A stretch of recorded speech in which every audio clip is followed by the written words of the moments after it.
Dostlar salam, hər vaxtınız xeyir. Bugün 16 iyul AC informatika qəbul suallarına baxacaq. Yəni birinci sualdan başlayaq. Çox sadə və primitiv sualdır. Deyir ki, heç nə mətndə sözün seçilməsi üçün hansı qaydadan istifadə olunur? Söz seçməyin baxın iki dənə üsulu var.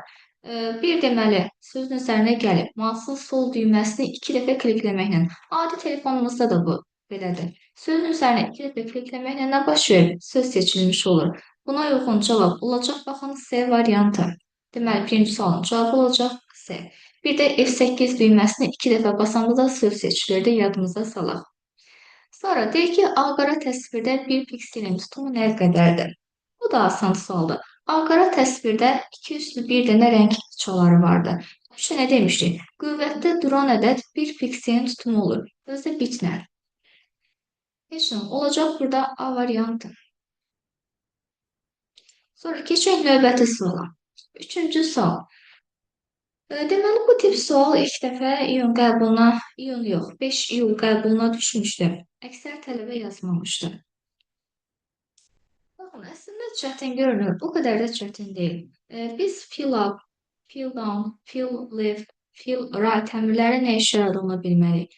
Və YouTube kanalımda videoların içərisində bunu yerləşdirmişəm. Orada tam ətraflı şəkildə izah edirəm, plus da qəbul sualının üstündə. Deyək ki, cədvəldə C2, Y5 diapazonu seçdikdən sonra. Haradadır C2? C2, Y5. Gəl laf çərçivəyə alaq, daha qəşəng səliqəli görünsün. Aha. Deyir bu diapazon seçildikdən sonra fill up əmri icra olunur. Up nə deməkdir? Yuxarı. Bu əmr deməli yuxarıdakı bütün xanaları aşağıdakı ilə dolduracaq. Deməli 6, 6, 6, 7, 7, 7, 9, 9 və 9 olacaq. Deyək ki, bu əməliyyatın icrasından sonra Y9 xanasına belə sadə bir düstur yazılarsa, deyir bunun qiyməti neçə olacaq? Buna həmişə mən tələbələrimə deyirəm, oturacağı olmayan üçbucaq. Qüvvət işarəsini bildirir. Deyir, Y2 üstü D7. Y2-nin qiyməti neçədir? 9. D7 neçədir? 1-dir. Üstə gəl D3 vur Y3. Yəni 6 vur 7. Onu da deyir üstünə gəl C2 xanasına. C2 neçədir? 6. 9, 6, 3, 72, 6, 78 olacaq. Yəni hansı variant? C variantı. Dördüncü sual. Dünyanın ən asan sualı deyir ki, verilmiş fragmentə əsasən təqdimatda neçə dənə slayd var? Heç nə sayırsınız, o deyir 8. Arada belə suallar salır. Beşinci sual, deməli elektron hökumətlə bağlıdır. Tələbələrin sevmədiyi, plus mənim də sevmədiyim bir hissədir. Deyir, fərdi məlumatlar haqqında Azərbaycan Respublikasının qanununa görə deyir, fərdi məlumatların toplanılması və işlənilməsi hansı şərtlə həyata keçirilə bilər? Əslində təhlükəsizlikdə biz buna toxunmuşuq. Orada yəni konfidensial məlumatlardan söhbət gedir. Ya öz razılığımız olmalıdır, ya da məlumat hər kəsə açıq olmalıdır. Yəni buna uyğun olan variant Y variantıdır. Subyekt öz razılığını verdikdə və ya məlumatlar açıq olduqda.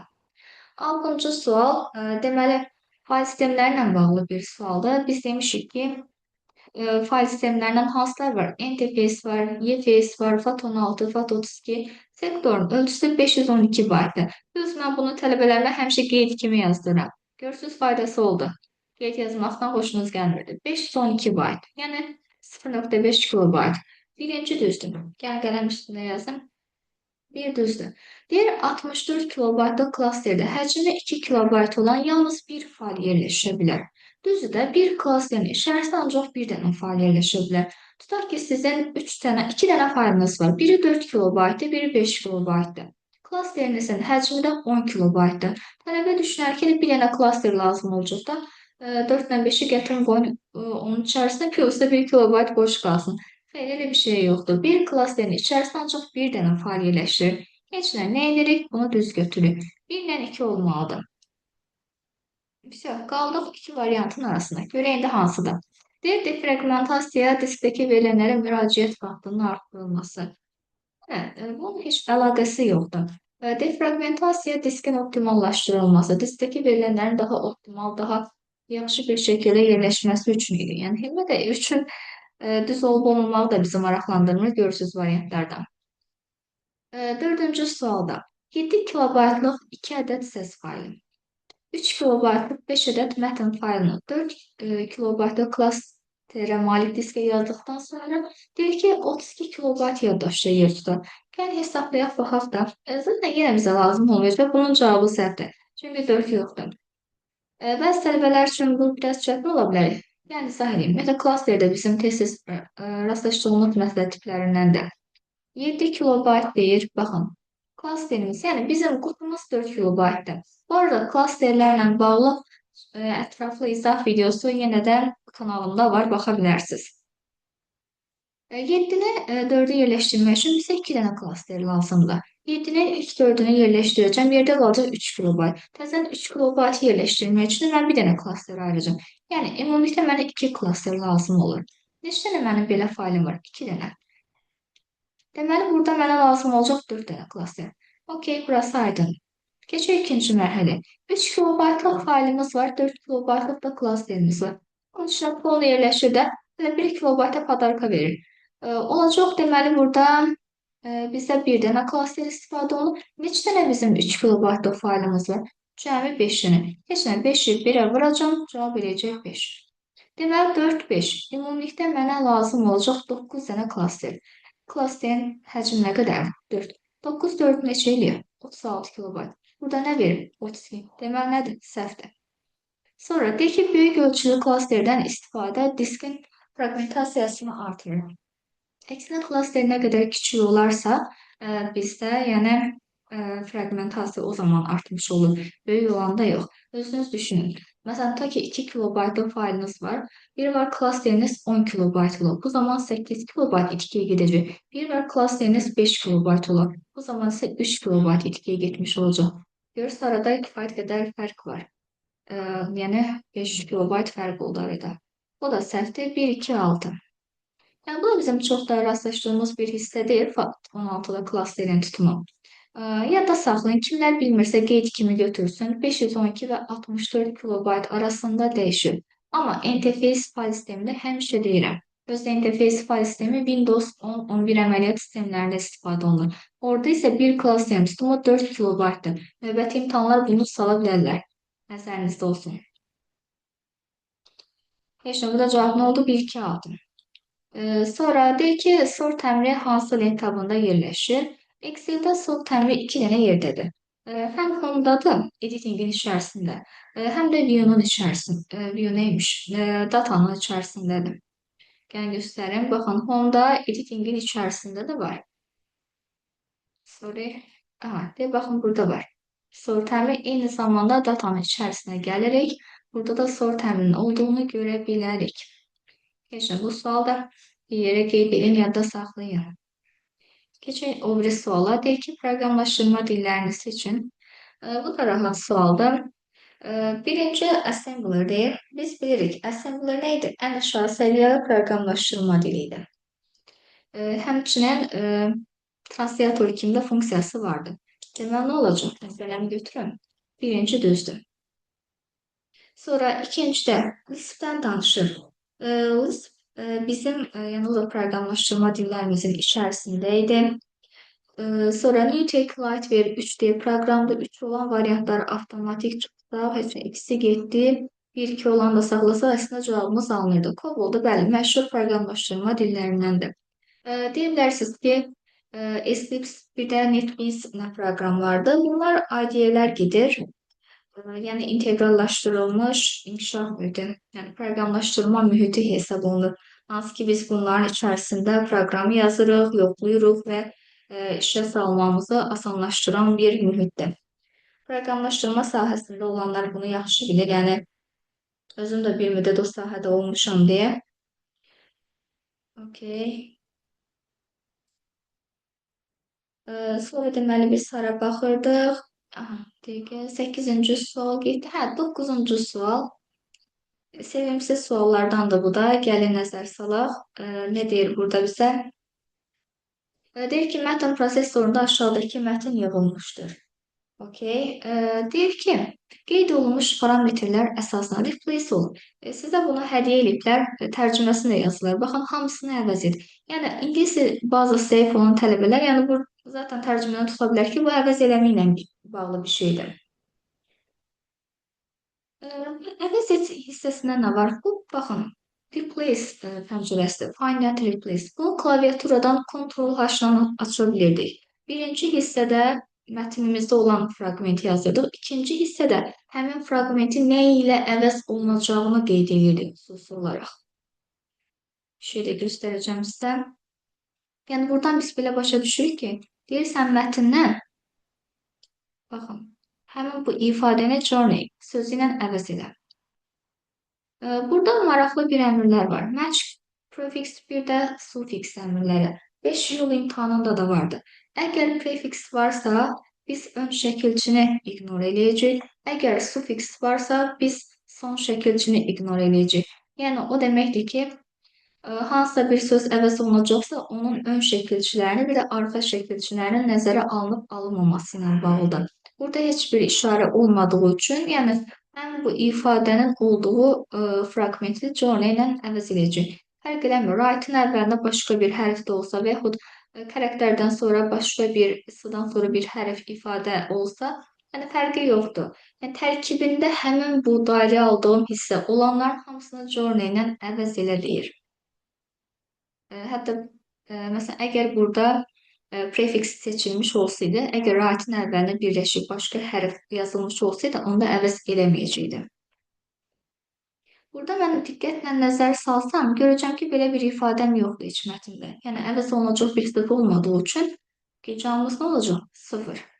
10-cu sualda, baxın, tələbələr, sizə boş-boşuna demirəm. Bu software'in hər hissəsini oxuyun. Baxın, hər hissəsindən sual salır qəbula. Residentdən deyir, makrodur, bir də fayldır. Makro virüsü çox qəşəng yadda saxlama üsulum var. Makro, Microsoft. Səslənməsi çox oxşayır bir-birinə. Microsoft-u görsəz, baxın yazın. Bütün tələbələrim onsuz bunu düz yazmışdı.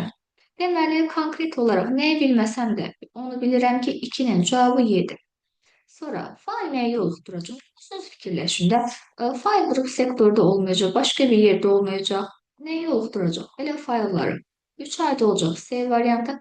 Resident sözünün tərcüməsini bilirsiniz, məskunlaşan deməkdir. Ümumiyyətlə, yaşayış mühitini yoluxdurma üsuluna görə 2 cür olurdu fayllar. Vardı resident, bir də vardı qeyri-resident. Həmişə dərs keçən tələbələrə onu deyirəm ki, sizcə resident təhlükəli olar, yoxsa qeyri-resident? Təbii ki, əksər tələbə deyir ki, resident. Çünki biri var bizə məskunlaşan, biri var qeyri-rezident olan, çox qısa anlıq müddət olan. Daimi yaddaşda yerləşər B variantı. B, Y, C. Ona uyğun olan variantımız əlbəttə var. 11-ci sualda deyir aşağıdakılardan hansı browserdir? Browserin adını bəzən web səhifəyə baxış proqramı da yazır. Keçən imtahanımda yazmışdım. Dekabr idi, yoxsa noyabr idi. Baxın, bir şey də tələbələrə onu da deyirəm ki, 2 sözün birləşməsindən ibarət olanlar var. Məsələn, Internet Explorer, ondan sonra Microsoft Edge, Netscape Navigator, Google Chrome. Baxın, 2 sözdür bunlar. Mozilla Firefox, 5 dənə oldu 2 sözdən ibarət olanlar. Əlavə olaraq Operadır, Safari'dir, Mozaikdir. Bunlar bizim browserlərimizdir. Heç nə, burada cavabımız olacaq Safari. Niyə görə buna web səhifəyə baxış proqramı deyilir? Məsələn, iPhone-larda ta ki bizə bir link gələndə ora daxilində həmişə harda açır? Deməli, Safari-də açır da, yəni browser-də açır. Web səhifəyə baxış proqramında. Bado sosial şəbəkədir, Yahoo, Google, Yandex, Yahoo, Bing, Baidu, Ask bunlar nədir? Axtarış sistemləridir. Özdə Baidu-da Çinlilər istifadə edir. Araşdırıb baxa bilərsiniz. 12-ci sual.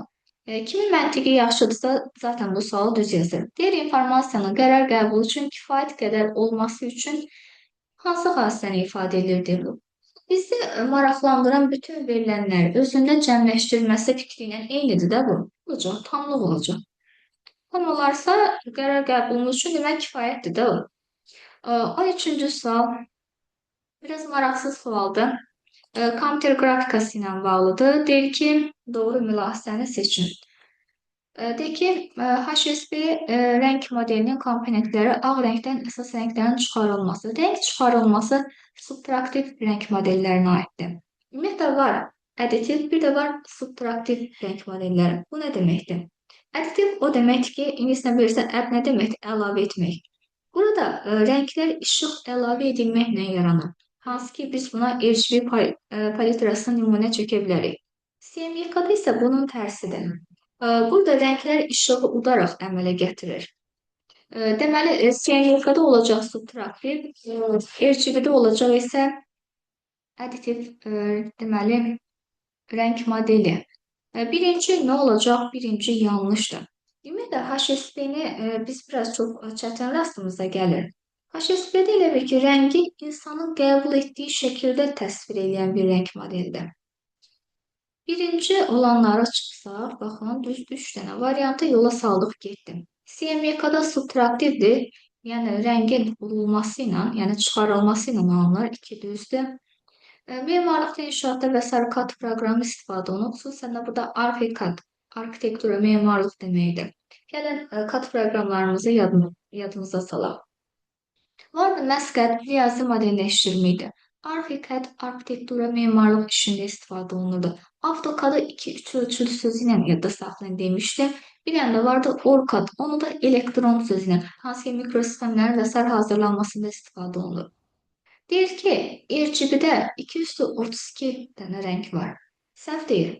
RGB nə deməkdir? Red, green, blue sözlərindəndir. Yəni, qırmızı, yaşıl, mavi rəngin çoxluğunu bildirir RGB palitrası. Və hər rəngin, qırmızının da, yaşılın da, mavinin də özünün ayrı-ayrılıqda 208 rəng tonu var. Ehtimal nəzəriyyəsindən bilirik də, burada ümumi mümkün halların sayı neçəyə bərabərdir? Bir-birindən asılı deyilsə, hamısına vuruq. O deyilib 224. Deməli, mən bu 3 rəngdən 224 dənə rəng ala bilərəm. Və həmişə nə deyirik? Qüvvətdə duran ədəd bir pikselin tutumu eləyəcək. 24 bit. Deməli, dördüncü də yanlışdır. 232 dediyi üçün yanlışdır bu. 3'ə düz demişdik. Heç nə cavab çıxdı 2, 3, 5. Gəlin 5-ə də baxaq. Adobe Streamline-dəki rasterı vektora çevirmək üçündür. Rasterı vektora çevirmək üçün sonu vektorla bitirdik. Vektorizatorlardan istifadə olunur. Hansılar idi? Corel, Trace, bir də Adobe Streamline. 14-cü sual. Bu da geçer bir dənə sualdır. Nə deyir? Recycle bin-də olanları soruşur bizdən. Biz ümumiyyətlə sistem qovluqlarına demişdik. This PC, Recycle bin, Control panel, Network, User, bir də Libraries vardı. Hansı ki Libraries qovluğu ancaq yerləşirdi. Deməli, File Explorer'in içərisində. Orada belə bir şeylər demişim. Mən Windows 11 rekordum o da kanalda var. Baxa bilərsiniz. Yəni, indiyə qədər o rekordun xaricində heç bir sual düşməyib qəbula. Recycle bin-lə This PC-nin həm adını dəyişə bilirdik, həm piktoqramını dəyişə bilirdik. O qaydadan tutaraq ki, mən deməli rename mütləq şəkildə bunun içində olacaq. 5 olan variantları saxlasam, belə 3 variant qalırdı. A, C, Y.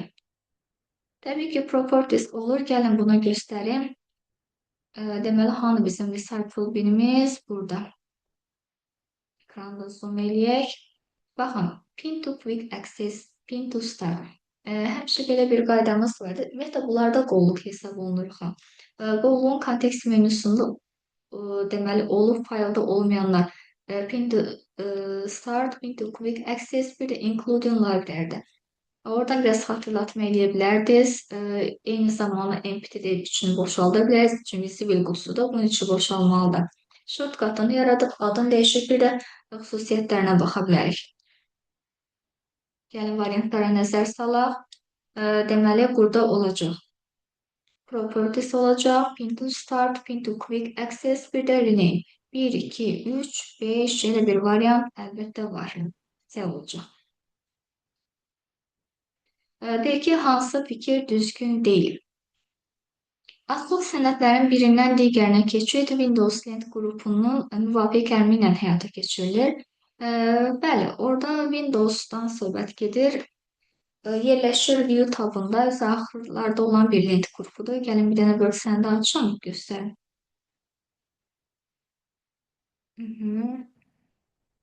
Deməli, baxın burada. Deməli, View-nun içərisində window yerləşir. Ümumiyyətlə, Biyonun içində yerləşənlərin çoxusu W ilə bitir. Bunu da yadda saxlamaq üçün xüsusi olaraq qeyd edirəm tələbələrə. Window'dur, show'dur, elə view'dur. Baxın, 3 dənəsi W ilə bitir. Burada deməli, təbii ki, pəncərələr arasında keçid eləmək olur. Switch var burada. Yəni dəyişdirmək. Ondan sonraki proqram pəncərəsinin açılmış iki sənədi eyni vaxtda vərəqləmək olur. Bəli, orada genel əmri də göstərim sizə. Site to site var burada, görə bilirsiniz.